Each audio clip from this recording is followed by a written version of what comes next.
अस्सलाम वालेकुम and welcome to inside with Aneeq Naji. कल ज़िमनी इंतखाबात हैं, कुछ गहमा गहमी सियासत की, कुछ उस पर गुफ्तगू करते हैं। मईशत ऑब्वियसली हमेशा का सब्जेक्ट होता है। आज के शो में कुछ महंगाई और इस पर भी बात करेंगे कि क्या हमारे लिए खुशहाली की कोई राहें खुल रही हैं, कोई तसल्ली का कोई इम्कान है या नहीं। लेकिन इसके साथ जो शो का आगाज़ है वो मैं आपकी तवज्जो दिलाना चाहूँगा और याद दिलाना चाहूँगा कि हम सब जानते हैं कि किसी भी तरह का अच्छा मुस्तकबिल किसी भी कौम के लिए मुमकिन नहीं है अगर वहाँ पे एजुकेशन, तालीम का निज़ाम ठीक नहीं है। अगर तालीम ही ठीक नहीं है तो आने वाला मुस्तकबिल कैसे ठीक हो सकता है? It is as simple as that. Punjab में, ओवरऑल पाकिस्तान में जो एजुकेशन की ख़ास तौर पे प्राइमरी एजुकेशन की हालत है और पंजाब में जो मामलात हैं उसके बारे में आपको एक छोटी सी रिपोर्ट दिखाते हैं, उसके बाद यहीं से गुफ्तगू का आगाज़ करते हैं। जी, तो आपने ये रिपोर्ट देखी। अब हमारे साथ स्टूडियो में मौजूद हैं राना सिकंदर हयात साहब। ये पंजाब के वज़ीर तालीम हैं। मरियम नवाज़ जो कि ऑब्वियसली एक बहुत एनर्जेटिक और मुतहर्रिक वज़ीर आला के तौर पे काम कर रही हैं, ये उनका इंतखाब हैं, उनके टीम मेंबर हैं। और मरियम नवाज़ की जो कैबिनेट है उसको बहुत गौर से उसकी परफॉर्मेंस को ज़ाहिर देखा जा रहा है कि ये कैसा काम करेगी, क्योंकि ये वो टीम है जिसने काम करके देना है। सो राना साहब, आपको वेलकम। और एजुकेशन पे भी सवाल करते हैं आपसे और कुछ सियासत पे भी, लेकिन मैं उससे पहले आपकी खिदमत में गुजारिश करना चाहता हूं कि एक वाइब्रेंट, एक यंग प्रोफेशनल जिस तरह से फंक्शन करता है, यानी आपसे जो तवक्कुआत हैं, एक है परसेप्शन, एक है रियलिटी। अनफॉर्चुनेटली मैं अपने नाज़रीन को यह बताना चाहता हूं कि टाइम मैनेजमेंट, पंक्चुअलिटी और इसके बगैर किसी भी प्रोफेशनल का सक्सेस करना बहुत मुश्किल है। हमने आपसे इंटरव्यू के लिए टाइम मांगा, आपने 7 बजे का वक्त दिया। 7 बजे हमने यहाँ स्टूडियो तैयार किया हुआ था, आपका इंतज़ार था।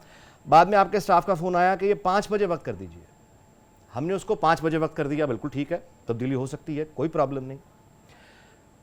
5 बजे के बजाय आप 6:20 पर तशरीफ़ लाए। मैं फॉलो अप करता रहा कि आपको देर क्यों हो रही है, तो मालूम ये हुआ कि आप किसी सरकारी मसरूफियत में, मेरा ख्याल था, लेकिन आप किसी स्कूल के फंक्शन में होंगे। मुमकिन है वो भी सरकारी मसरूफियत हो, लेकिन एक परसेप्शन कि आप मरियम नवाज़ की टीम में हैं, आप यंग हैं, आप वाइब्रेंट हैं, आप लोगों से मुख्तलिफ हैं, आपको टाइम मैनेजमेंट का पता है, पंक्चुअलिटी का पता है, वो इस रियलिटी से टकरा के मुझे अब समझ नहीं आ रहा कि आपकी, यानी अगर आपने ये प्राइवेट इदारा है, मैं अगर पंक्चुअलिटी में नहीं करूंगा ये लोग मुझे फारिग कर देंगे। जाहिर है कि सरकार में ऐसा नहीं होता, बट अगर ये टाइम मैनेजमेंट है आपकी, तो फिर मैं बड़ी पॉलिसीज के सवाल आपसे पूछने पे मजबूर हूं, क्योंकि पोर्टफोलियो आपके पास है, तो मैं पूछ लेता हूं कि इस यानी टाइम मैनेजमेंट के साथ आपकी सीएम ने एक वादा किया है कि वो पंजाब में सरकारी स्कूल जितने भी हैं वहां बच्चों को दोपहर का खाना का इंतजाम जो है वो हुकूमत करके देगी। तो ये टारगेट आप समझते हैं कि आप अचीव कर लेंगे? फर्स्ट ऑफ ऑल तो नहीं, मैं आपका शुक्रिया अदा करता हूँ कि आपने इस इम्पॉर्टेंट टॉपिक पे मुझे लिया, और मेरे लिए ये बड़ी फ़ख्र की मोमेंट इसलिए भी है क्योंकि मैं आपको देखता रहा, सुनता रहा, तो first time in the parliament, first time minister. दूसरा, मैं आपका सवाल का जवाब ज़रूर देना चाहूँगा कि आपने बिल्कुल ठीक कहा, बट आज हफ्ते का दिन है और मैं सुबह 8 बजे के घर से निकला हुआ, और सैटरडे को भी अपने बच्चों के साथ नहीं हूँ, गवर्नमेंट के काम में मसरूफ़ हूँ। और आपने बिल्कुल बजा कहा, बट एक स्कूल जिसका एक इवेंट चल रहा था, एक बहुत बड़ी चेन है, वहाँ पे बच्चों ने हमें कहा, आके मुझे रिक्वेस्ट की कि हमारे ये 3 छोटे छोटे प्रोग्राम ये कट कर रहे हैं बिकॉज आपने जल्दी जाना है। तो मुझे बहुत बुरा लगा और मैंने कहा कि मुझे उन बच्चों को सुनना चाहिए। तो उस पर अगर 20-30 मिनट में लेट हूँ, मैं माजरत खाऊँ, बट साथ ही साथ वो मैं आप प्लीज़ चेक करना चाहें तो ब्रिटेन इंटरनेशनल स्कूल सिस्टम है, नहीं, टाइम मैनेजमेंट आप नहीं, मेरी गुजारिश है अगर बच्चों की ख्वाहिश की वजह से तो आप मुझे मना कर देते। It is as simple as that. आप कहते मैं नहीं आ रहा। देखिए, सीरियस प्रोफेशनल, देखिए अब ये ना उज़र गुना बदतर अज़ गुना। मैं यहाँ 5 बजे से लेके 6:20 तक मेरा सारा स्टाफ आपका इंतजार कर रहा है। हमने ये स्टूडियो आगे किसी और को देना होता है। यही फर्क है प्राइवेट सेक्टर में और सरकारी सेक्टर में। सर, गुजारिश जो मैंने की वो आपने बिल्कुल, मतलब मैं गुजारिश कर रहा हूँ कि इसमें ये मैं वज़ीर जिन्हें मुझे मर्जी जवाब करते रहने इंतजार, ये एटीट्यूड प्राइवेट उसमें चलता नहीं। मेरी गुजारिश ये, चले हम काम की तरफ आते हैं बजाय। बट मैं दोबारा मस्ट क्लेरिफाई कि ये एटीट्यूड नहीं है, और जो रिफॉर्म्स हमने पिछले 1 महीने में किए हैं, दे स्टैंड बिहाइंड अस, और उन पर हम गुफ्तगू करेंगे।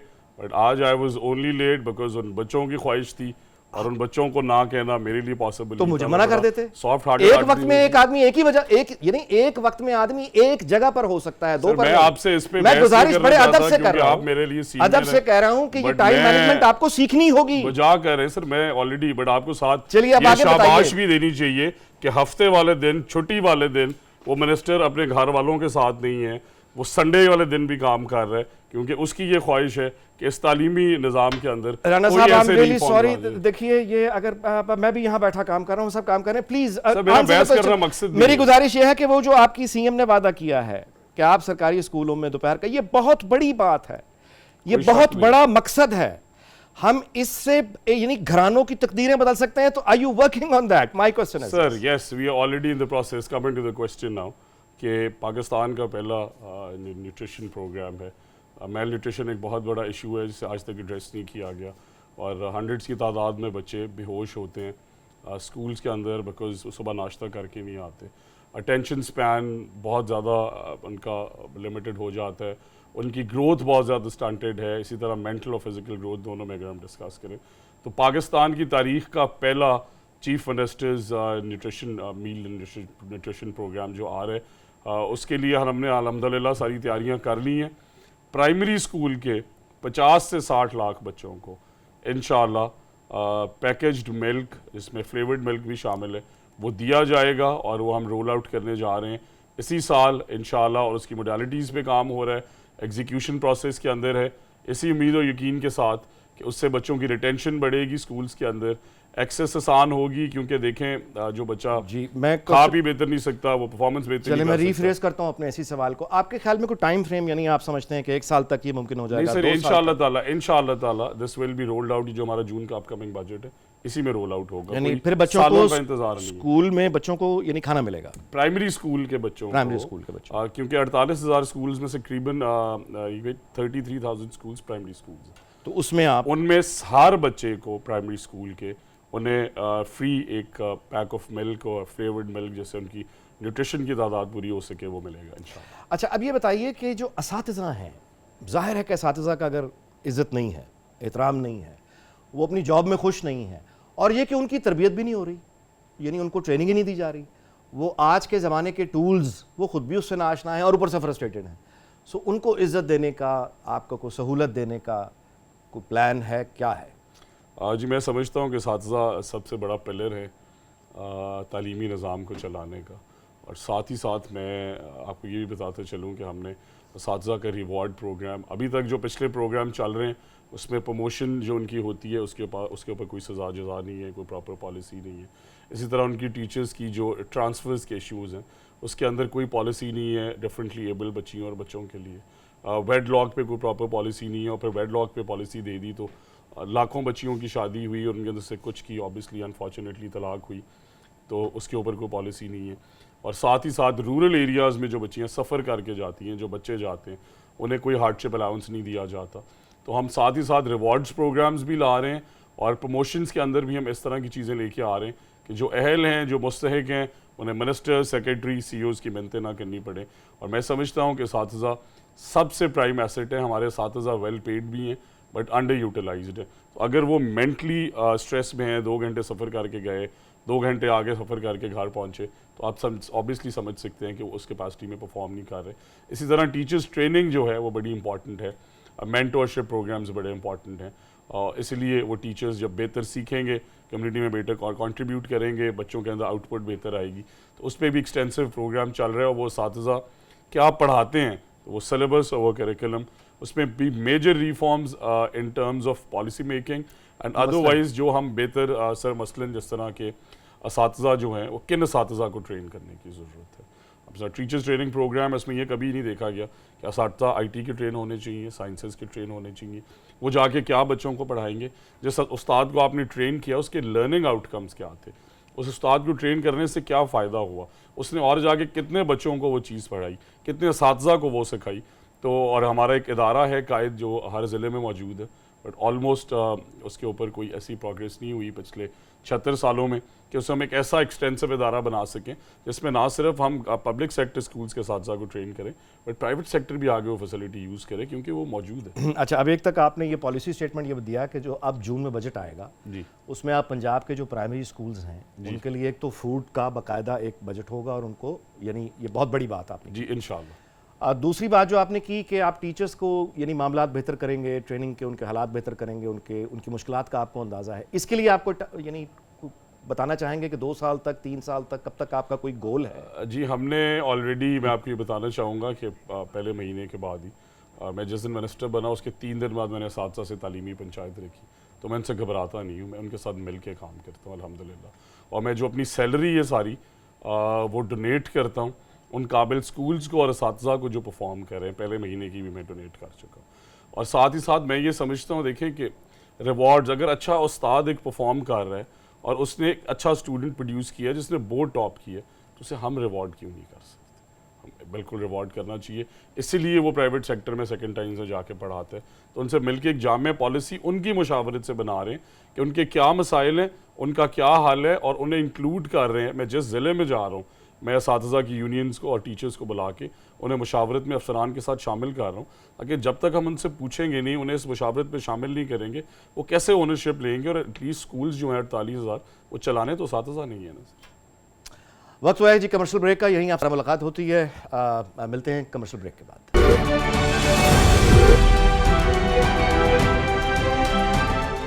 जी वेलकम बैक।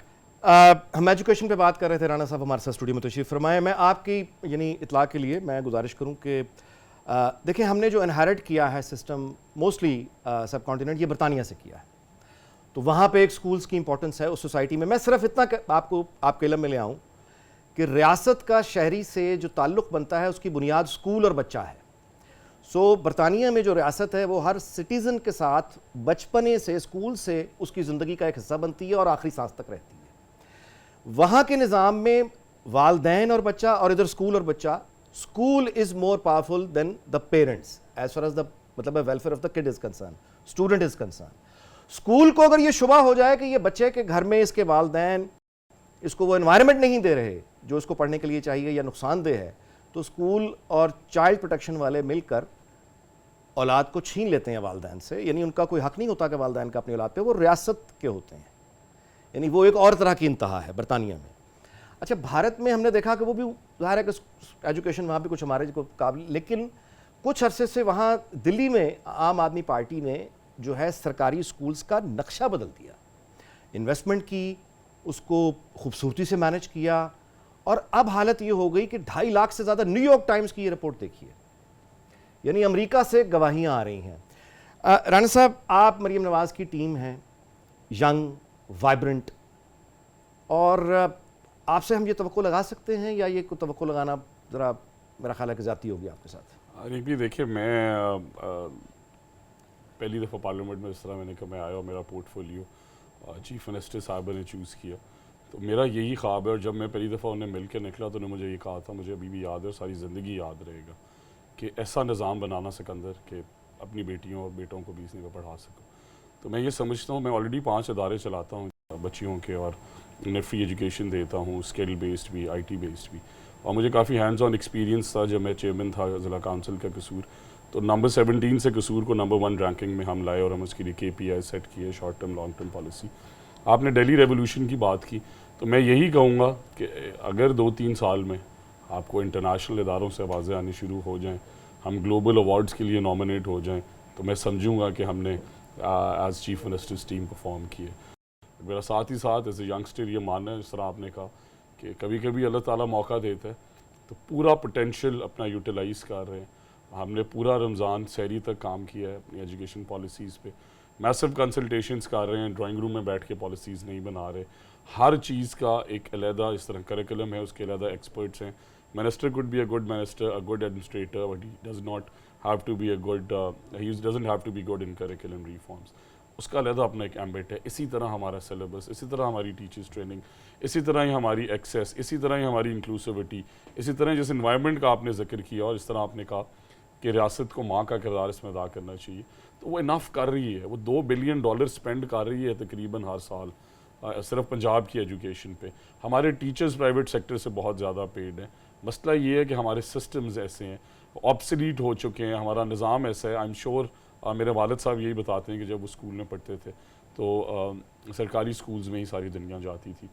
टाइम था गवर्नमेंट कॉलेज यूनिवर्सिटी में सब जाते थे, और प्राइवेट सेक्टर को मौका भी तब मिला जब हमारा गवर्नमेंट सेक्टर ने परफॉर्म करना छोड़ा। तो मेरा एक ही एम है कि हमारी स्कूल्स की रिटेंशन आपको बताएगी कि प्राइवेट स्कूल्स के बच्चे सरकारी स्कूल्स में आ रहे हैं, और जो हमारे सरकारी स्कूल हैं वो मेयारी स्कूल हम बनाएं।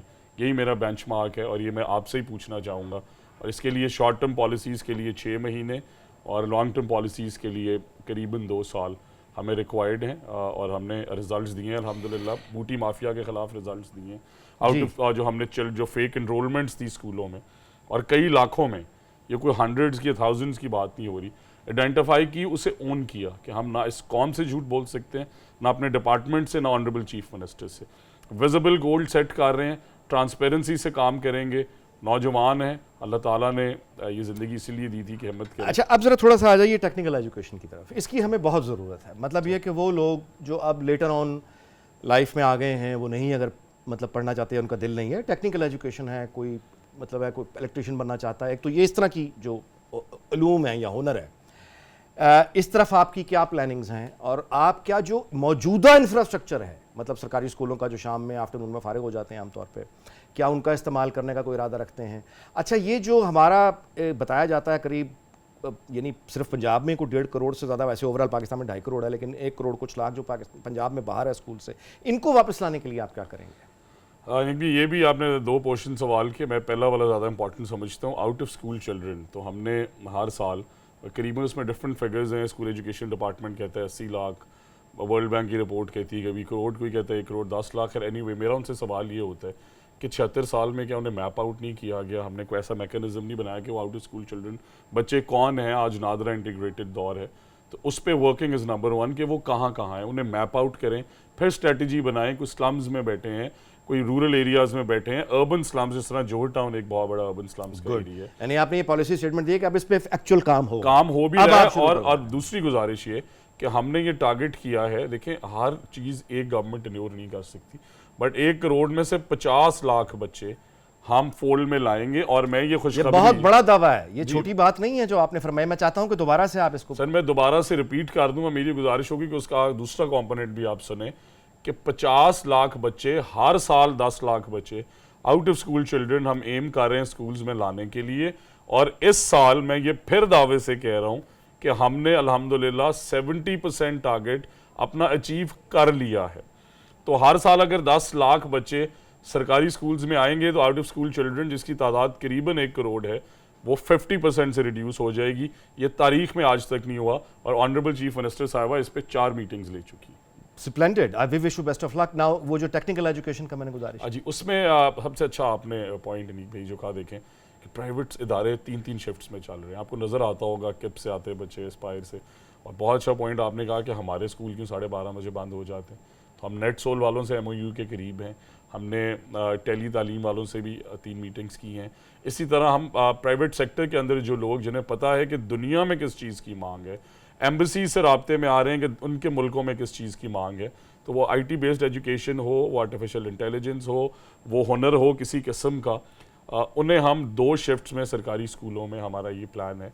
और बड़े सेंटर्स जहाँ पे बड़े हमारे पास तालीमी मराकज़ हैं, वहाँ पे हमारे पास बहुत बड़े बड़े ऑडिटोरियम्स हैं, तो वहाँ पे इंशाल्लाह हम ये इस्लाहात लेके आ रहे हैं कि 300 के करीब स्किल्ड कोर्सेज जो हैं वो हम मुख्तलिफ बच्चे और बच्चियों के लिए इन इदारों में शुरू करेंगे, और उसका पायलट भी इसी जून में रन करेंगे।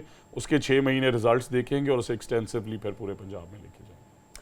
अच्छा जी, अब थोड़ी सी सियासत पे भी आपसे, अब आप तशरीफ़ लाए हैं तो ज़रा वो भी पूछ लें। कल के ज़मीनी इंतखाबात हो रहे हैं, सो आप क्या प्रोजेक्ट कर रहे हैं, किस हद तक अपनी कामयाबी देख रहे हैं, क्या अपनी कंपेन के बारे में, पार्टी कंपेन के बारे में आप क्या कहेंगे? देखिए, मुझे तो ये उम्मीद है कि इंशाल्लाह, जैसा मैं कुछ लोगों को जानता हूँ कि नारोवाल से अहमद इकबाल, वो मेरे सचिव मंजिला काउंसिल थे, बड़ी मेहनत की है, बाहर से पढ़े हुए हैं, अपनी ज़िंदगी सेक्रीफाइस की। इसी तरह कसूर से जो मियाँ शहबाज शरीफ साहब ने सीट छोड़ी है, उस पर भी PMLN की पोजीशन बड़ी बड़ी कदरे बेहतर डिजिट्स के अंदर है। और मुझे यही देखें, मुश्किलात बहुत हैं क्योंकि अभी पेट्रोल की प्राइसेस बढ़ी और गंदम पे ज़मींदार जो है वो बड़ा परेशान है क्योंकि कॉस्ट ऑफ इनपुट्स बहुत ज़्यादा थी। और मैं ये तस्लीम करता हूँ और मैं ज़िम्मेदारों के हक़ में आवाज़ उठाना चाहता हूँ। बट मेरा पॉइंट ऑफ व्यू पॉलिटिकली ये है कि इंशाअल्लाह PMLN कल के इलेक्शंस के अंदर बहुत बेहतर रिजल्ट्स देगी and we are prepared for it. And इंशाअल्लाह कल इस टाइम तक रिजल्ट्स आगे होंगे। मुझे उम्मीद है कि हम एटलीस्ट 80% सीट स्वीप कर रहे हैं। अच्छा, अब अगला सवाल जो है वो आपकी वजारत से मुतल्लिक भी है और आपकी सियासत से मुतल्लिक भी है। वो ये है कि यहाँ प्राइवेट स्कूल्स में बाकायदा टीचर्स जो हैं वो बच्चों को सियासी पार्टी PTI के हवाले से वो कुछ ब्रीफ करते हैं, बच्चों को सियासत सिखाई जाती है। ये जो प्राइवेट सेक्टर में टीचर्स जो अपने बच्चों, मासूम बच्चों के जहनों को पोल्यूट किया जाता है विद पॉलिटिक्स, सो इसके ऊपर कुछ चेक एंड बैलेंस आपको देखेंगे कि ये इस चीज़ को होना चाहिए? कितनी जल्दी है ये? आप बिल्कुल सही कह रहे हैं जी। बच्चे क्योंकि सबके मुश्तरके हैं तो इसमें ज़ीरो पॉलिटिक्स होनी चाहिए। बल्कि मैं कुछ डॉक्यूमेंट्स आपसे शेयर करूंगा जो पिछली गवर्नमेंट कहती है कि हमने बड़ा काम किया, तो उसमें उन्होंने क्या नेगेटिव चीज़ें, मियां नवाज शरीफ साहब की बड़ी कंट्रीब्यूशन है इस मुल्क के लिए। वो आप CPAC के हवाले से कह लें या मोटरवेज़ के, जाए ना मोटरवे के बगैर इस्लामाबाद GT रोड पे, बट उन बच्चों के जहनों को पोल्यूट किया गया। O लेवल्स की बुक्स के अंदर उन पे नेगेटिव जो है जो चीज़ें हैं उन्हें सियासी नफरत तो बच्चों को भी पढ़ाई जा रही है। सही कह रहे हैं। देखिए, ग्रेड 4 ग्रेड 5 के बच्चे, खाली ये नहीं कि गफलत पढ़ाई जा रही है बल्कि वो प्रोपोगेट करके गलत तरीके से उसे हमने आइडेंटिफाई किया है। हम इंशाल्लाह शो कॉज देंगे उन्हें। और हम ये चाहते हैं कि हम खाली यही नहीं कि PMLN पाकिस्तान के लिए जिसने काम किया है उनका नाम किताबों में होना चाहिए। और ये जो नेगेटिव एस्पेक्ट इन्हें हम आइडेंटिफाई करेंगे विद प्रूफ्स और इंशाल्लाह इस पे हम एक्शन भी लेंगे। और हमारी सबसे यही गुजारिश है, सब टीचर्स कम्युनिटी को मैं ये पैगाम देना चाहता हूँ कि बच्चों को प्लीज़, जिस तरह अनीक भाई ने कहा, इन्हें पोलिटिसाइज ना करें। ये कौम के बच्चे हैं, पाकिस्तान के बच्चे। राणा साहब, आपकी तशरीफ़ आवरी का बहुत बहुत शुक्रिया। आप तशरीफ़ लाए, आपसे बहुत कुछ सुनने को मिला। आपने बड़े अच्छे इरादों का इज़हार किया, आपके लिए हम दुआ गो हैं। और ये दरख्वास्त भी करते हैं कि अगर आप पंक्चुअल रहेंगे और यानी थोड़ा सा इसकी तो आप सारे अपने टारगेट्स इंशाल्लाह अचीव करेंगे। वक्त हुआ है जी कमर्शियल ब्रेक का, उसके बाद यहीं आपसे मुलाकात होती है। मिलते हैं कमर्शियल ब्रेक के बाद।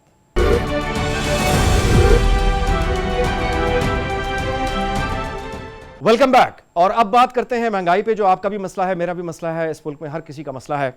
क्या कोई महंगाई, मौजूदा हुकूमत जो भी कहे, लेकिन क्या मईशत ये इजाज़त देती है? हमारे फाइनेंस मिनिस्टर इस वक्त अमरीका में हैं, IMF से भी हमारी बातचीत है, तो ये सारी बड़ी बड़ी बातें टेक्निकल हमारे ऊपर से गुजर जाती हैं। इसका मतलब गलियों और बाजारों में क्या है? टमाटर कितने का मिल रहा है, आलू कितने का मिल रहा है, बिजली की कीमत क्या है, पेट्रोल की कीमत क्या है, दवाई की कीमत क्या है, कपड़े की कीमत क्या है, जूते की कीमत क्या है, मुझे इससे गरज है। लेकिन ये सब कुछ जाके मिलता है फिर वही ना समझ में आने वाली बातें। कौन सी? वही IMF, वही वर्ल्ड बैंक, वही लोन, वही बातें। तो इन मुश्किल बातों को आसानी से समझने के लिए, रहनुमाई हासिल करने के लिए हमने रब्ता किया है मोहतरम यूसुफ नज़र साहब से। ये पाकिस्तान के मायनाज इकोनॉमिस्ट हैं, लंदन में होते हैं, कॉरपोरेट बैंकिंग का वसी तजुर्बा रखते हैं दुनिया भर में। इनकी यानी वो पाकिस्तानी जिनकी इज़्ज़त है बैनुल-अक़वामी तौर पे, यूसुफ नज़र साहब का शुमार उन चंद पाकिस्तानियों में से होता है। लंदन से हमें ज्वाइन कर रहे हैं। आपका बहुत बहुत शुक्रिया यूसुफ नज़र साहब। आपकी बहुत नवाजिश। आपसे गुजारिश करता हूं जी कि मेरे जैसा सादा आदमी जो हक्का बक्का खड़ा देखता है, मुआहदे होते देखता है, टेक्निकल, वो हमारे उस्ताद हैं नुसरत जावेद, वो कहते हैं कि जिन्नाती इंग्लिश में लिखे जाते हैं इकोनॉमी के फिगर्स। और मेरा मसला तो आलू, प्याज, टमाटर, बिजली, पेट्रोल, इस तरह के मसाइल है। तो मेरे लिए महंगाई में कोई कमी आप देख रहे हैं आते हुए? देखिए, महंगाई में कमी तो मैं नहीं, मेरे पास कोई ऐसी क्रिस्टल बॉल नहीं है बदकिस्मती से कि मैं कह सकूं कि जी महंगाई में फौरन कमी हो जाएगी या क्या होगा। लेकिन मैं ये ज़रूर कहूँगा, आपने कहा कि आसान अल्फाज में, देखिए मईशत जो है वो सियासत से अलग नहीं है। आमतौर पे मईशत का डिस्कशन अलग होता है, सियासत का अलग होता है। असल में तो मईशत ही है जी, जिसके बाद में फिर अमेरिका में एक कहा जाता है कि मैं अंग्रेजी में पहले कहूंगा, उसका तर्जुमा भी कर दूंगा, कि पॉलिटिक्स जो है is the entertainment branch of the military industrial complex. हाँ जी, entertainment division of the military industrial complex. बिल्कुल, इंटरटेनमेंट डिवीजन जी। तो बात दरअसल ये है कि मुल्क की जब आवाम की बात आती है तो देखना ये पड़ता है कि जो ताकतवर तबके हैं, जो हमारी रूलिंग क्लास है, वो मुल्क का निज़ाम कैसे चला रही है। अगर उनके मफादात जो हैं वो फ़ौक़ियत लेते हैं, वो सिर्फ़ अपनी ही परवाह करते हैं, अपनी ताकत को रखना चाहते हैं, तो फिर अवाम के मफादात जो है पीछे चले जाते हैं। तो फिर इसमें जो आपने कहा, मैं आपकी फ्रस्ट्रेशन समझ रहा हूँ कि आईएमएफ से इस बात का ताल्लुक है। आईएमएफ से इस बात का ताल्लुक इस तरह से मैं समझाने की कोशिश करूँगा कि जब आप खर्चे करते रहते हैं और अपनी आमदनी बढ़ाने की कोशिश नहीं करते, तो फिर आप क्या करते हैं? आप कर्ज़े लेते हैं, और जब आप कर्ज़े लेते रहते हैं तो फिर आप कर्ज़ों की दलदल में फँस जाते हैं। पाकिस्तान के साथ कुछ ऐसा ही हुआ है। तो अभी भी हमें कर्ज़े जो कम करने जो हैं, उसकी तरफ जो है कोई मुझे इक़दामात होते नज़र नहीं आ रहे हैं, और ना ही किसी प्लान का ऐलान किया गया है। 20% महंगाई के लिहाज से पाकिस्तान मेरे ख़्याल से दुनिया के 5 महंगे तरीन मुल्कों में है, जो यकीनन शर्म की बात भी है और अफ़सोस की बात भी है। तो हमें ये कहा जाता है कि जी अब सऊदी अरब आ जाएगा तो इतना इन्वेस्टमेंट आ जाएगा, या वज़ीर ख़ज़ाना जो है वो IMF के पास चले गए। मसला ये है कि हुकूमत ये नहीं करती, और मैं इस हुकूमत की बात नहीं कर रहा, हमारी बदकिस्मती से सारी हुकूमतों का यही वतीरा रहा है कि भाई आप अगर लोगों से कुर्बानी मांगते हैं तो अपने अखराजात को कम करके दिखाइए। लेकिन जो हमारे यहाँ VIPs का लाइफ स्टाइल है वो ऐसा है कि बड़े-बड़े, आप तो राजी साहब लंदन में भी रहे हैं, ऐसा तो यहाँ लंदन में बड़े-बड़े लोगों का लाइफ स्टाइल भी ऐसा नहीं होता। तो अगर इतने खर्चे बढ़ते रहेंगे और अच्छा यूसुफ साहब, मैं कथा कलामी की बड़ी माजरत, मैं आपको अपनी फ्रस्ट्रेशन मैं आपको रिपोर्ट कर रहा हूं जो लोगों की फ्रस्ट्रेशन। एक आदमी जो अपना काम दयानतदारी से कर रहा है, वो प्राइवेट सेक्टर में है, वो गवर्नमेंट सेक्टर में है, वो टैक्स भी दे रहा है, टैक्स काट के ही उसकी तनख्वाह मिलती है, यानी उसको जब ये कहा जाता है ना कि आपके खर्चे आपकी आमदनी से ज्यादा हैं या आपको इस बात की सजा मिल रही है, तो वो अपने सर के बाल नोचने में मजबूर हो जाता है कि मैंने क्या किया है। नहीं, मैं लोगों की बात नहीं कर रहा, मैं हुकूमत की बात कर रहा हूं जी।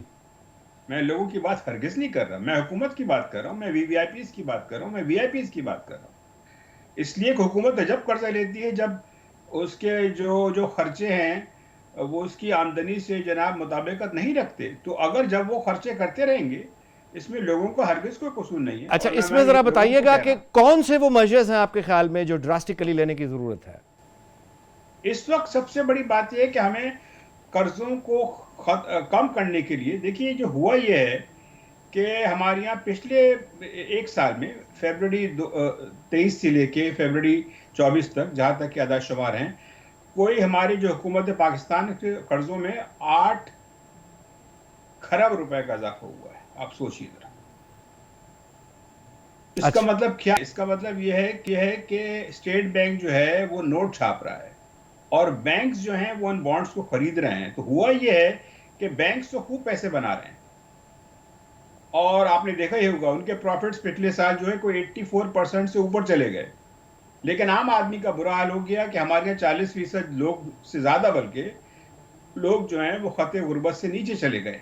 तो क्या करना चाहिए फौरी तौर पे आपके ख्याल? उसके लिए करना ही चाहिए कि पहले तो काम तो करें कि एक हमारा जो बहुत बड़ा जो मसला है इस्टेब्लिशमेंट का, कि हमारे यहाँ इतनी वजारतें जो हैं और इतने जो बड़े बड़े महकमे हैं और जिस तरह से उन पे खर्चा होता है उसको कम किया जाए। ये अच्छा नहीं लगता कि लोग जो हैं वो, आम आदमी तो जी बिजली का बिल भी जो है वो नहीं दे पा रहा है, और यहाँ जो है लोग बड़ी बड़ी गाड़ियों में घूमते हैं। आप खुद मुझे बताइए, क्या ये बात हमारे मुल्क, हमारे जैसे गरीब मुल्क को जेब देती है? हरगिज नहीं। दूसरी बात यह है कि जो आपके कर्जे हैं, जो बैंक्स जो इतने बड़े बड़े प्रॉफिट कर रहे हैं, तो मैं तो ये समझता हूं कि इसको टेक्निकल जबान में कहते हैं रीस्ट्रक्चरिंग। इसका मतलब यह है कि कर्जों की मुद्दत को बढ़ाया जाए। अगर 5 साल है तो उसको 20 साल में किया जाए, तो आपको जो किस्त देनी है वो कम हो, उससे जो है आपके खजाने पे बोझ कम पड़ेगा। जब खजाने पे बोझ कम पड़ेगा तो हुकूमत जो है वो ऐसे इकदाम कर सकती है जिससे कहते हैं कि आवाम को कुछ रिलीफ दी जाए। फॉर एग्जाम्पल, जो बेनजीर इनकम सपोर्ट प्रोग्राम है, मैं तो समझता हूं कि उसको तिगना कर देना चाहिए। लेकिन आप तिगना कैसे करेंगे जब आपकी जेब में पैसे नहीं है? आपकी जेब में पैसे जब आएंगे जब आप अपने कर्जों को कम करेंगे, अपने अखराजात को कम करेंगे। आखिरी सवाल यूसुफ साहब, वक्त की कमी है, वक्त की कमी, आखिरी सवाल आपसे करता हूं कि आपकी, यानी एक ही सवाल फिर से कर रहा हूं कि आपकी सजेशंस क्या होंगी इस वक्त? हमें कौन से वो स्टेप्स हैं, 1, 2, 3 जो हमें लेने चाहिए? अगर वो लिए जाएं आपके ख्याल में तो मुल्क की बेहतरी हो सकती है, अदरवाइज ऐसे ही चलता रहेगा। देखिए, मैं आपको मायूस करना मुझे अच्छा नहीं लगेगा, लेकिन हमारे मसाइल इतने बढ़ चुके हैं और इतने संगीन है कि उसका कोई एकदम फौरी इलाज तो मुमकिन नहीं है, कोई जादू तो हो नहीं सकता। लेकिन 2-3 चीज़ें हैं। एक तो हमें पाकिस्तान में इन्वेस्टमेंट, कर्ज़े नहीं, इन्वेस्टमेंट का मतलब ये होता है कि लोग पैसा लगाएँगे, अगर मुनाफ़ा है तो ठीक है, अगर नुकसान हुआ तो उनकी ज़िम्मेदारी है। तो इन्वेस्टमेंट लाने के लिए हमें भरपूर कोशिश करनी चाहिए और खाली बैरूनी हुकूमतों से नहीं, हमें जो बड़ी-बड़ी दुनिया की कंपनियाँ हैं, मिसाल के तौर पर सैमसंग इलेक्ट्रॉनिक्स है, उसने कोई 60 बिलियन डॉलर्स इन वियतनाम में इन्वेस्टमेंट किया है। वाह, हमें ये देखना चाहिए एक कंपनी। कि ये कंपनियाँ वहाँ क्यों जाती हैं, हमारे यहाँ क्यों नहीं आती। दूसरी बात, जैसा कि मैंने कहा कि आप अपने कर्ज़ों को कम करने के लिए अपनी हुकूमत के जो अखराजात हैं, जो लेविश लाइफ़स्टाइल्स है of the mighty and the rich, उसको जरा आप देखें। ये बिल्कुल जेब नहीं देता पाकिस्तान जैसे मुल्क में।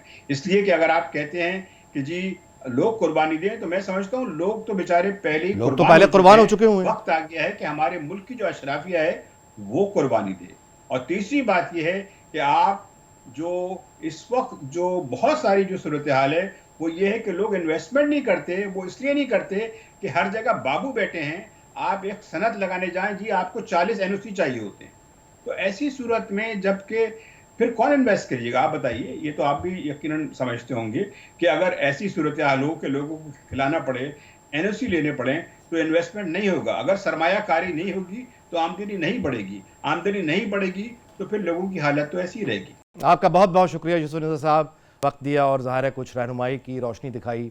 ज़ाहिर है कि तारीख में यही किरदार होता है, हम तो बात कर सकते हैं, बाकी फैसले उन्होंने करने हैं जिनके पास फैसले करने का अख्तियार है। वक्त हुआ जी प्रोग्राम का ख़त्म। अब आपसे कल मुलाकात होगी शब 10 बजे इनसाइट विद अनीक नाजी के साथ।